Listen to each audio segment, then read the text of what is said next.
আসিফ মাহমুদ তার পছন্দের লোকদের নগর ভবনে বসিয়ে রেখেছে।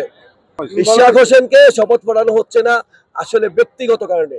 কিছু উপদেষ্টা আছে, নাবালক উপদেষ্টা, এরা জনগণের পালস বুঝতে পারতেছে না, জনগণের ইচ্ছার প্রতিপালন কিভাবে করাতে হয় সেটা বুঝতে পারছে না।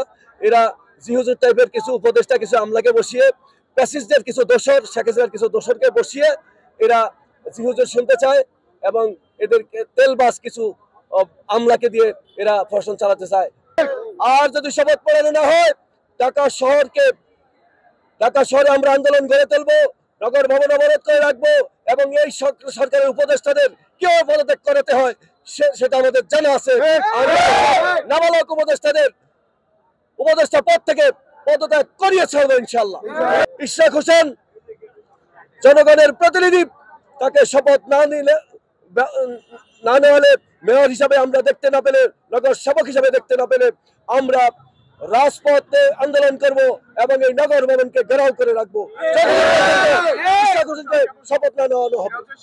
আসিফ মাহমুদ তার পছন্দের লোকদের নগর ভবনে বসিয়ে রেখেছে প্রশাসক হিসাবে, আমলাদেরকে। কারণ আমলারা তাদেরকে জিহুজুর করে, কিন্তু নির্বাচিত মেয়র, নির্বাচিত জনপ্রতিনিধি, ইভেন একজন নির্বাচিত মেম্বার, চেয়ারম্যান, একজন কাউন্সিলরও আসিফ মাহমুদকে জিহুজুর করতে বাধ্য না। ওনারা হঠাৎ করে ক্ষমতা পেয়ে, ক্ষমতার লোভে পেয়ে বসেছে, জিহুজুর শুনতে শুনতে অভ্যস্ত হয়ে গেছে।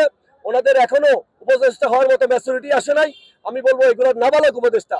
এই নাবালক উপদেষ্টা আসলে জনগণের পালস বুঝে না, ঢাকাবাসীর পালস বুঝতে পারছে না।